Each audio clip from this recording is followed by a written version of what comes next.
Today discuss about main parts of ring frame. আজকে ring মেশিনের main পার্টসের কিছু ring মেশিনের কিছু পার্টসের আমরা নাম জানবো। তো সবচেয়ে ভালো হতো একটা ডায়াগ্রাম আর্ট করে দেখালে ভালো হতো। আমি নেক্সট টাইম সেটা দেখাবো ইনশাল্লাহ। তো আমরা সেই রিং মেশিনের যে পার্টসগুলো আমরা নাম জানবো, ঠিক আছে?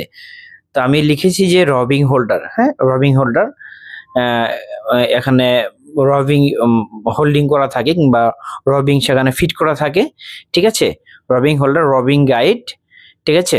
রবিং গাইড, দেন হচ্ছে কন্ট্রোলার, দেন হচ্ছে ক্রিল, এরপর হচ্ছে এটা দুইবার হয়েছে, নেক্সট হচ্ছে স্পেসার, তো এরপর হচ্ছে যে স্টিল রুলার, তারপর হচ্ছে pressure arm, apron, Ulster, spindle, তারপর হচ্ছে স্পিন্ডেল ট্যাপ, স্টিল রুলার, ঠিক আছে? স্টিল রুলার এখানে দুইবার হয়েছে। যাও, নেক্সট হচ্ছে নি ব্রেক, রিং কাপ, রিং কাপের উপর আপনার যে এক্সট্রা একটা থাকে সেটা হচ্ছে ফ্ল্যাঞ্জ। ফ্ল্যাঞ্জ দুই ধরনের হয়, একটা সিঙ্গেল ফ্ল্যাঞ্জ, একটা হচ্ছে ডাবল ফ্ল্যাঞ্জ, ঠিক আছে? তো ডাবল ফ্ল্যাঞ্জটা সাধারণত আপনার ডেনিমের ক্ষেত্রে ইউজ করা হয়, আর হচ্ছে নর্মাল প্রসেসের জন্য আপনার যেমন পিসিসিবিসি 100% কটন মিলানের জন্য আপনার সিঙ্গেল ফ্ল্যাঞ্জ এগুলো ইউজ করা হয়। রিং টেবলার, এটার আমরা ফাংশন আমরা অলরেডি এর আগে বলেছি, আপনারা জানেন, কন্ট্রোলারের ফাংশন জানেন।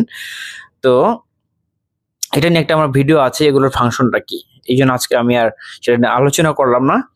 একটা যে নি ব্রেক, তারপর হচ্ছে যে রিং কাফ,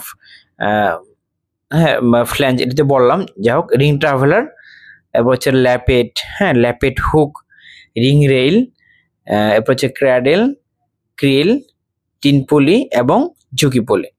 তো এই নামগুলো আসলে আমাদের দেখে তারপর হচ্ছে যে আমরা ফিজিক্যালি আমাদের দেখা উচিত যে আসলে কোনটার নাম কি, এগুলোর কাজ কি, ঠিক আছে?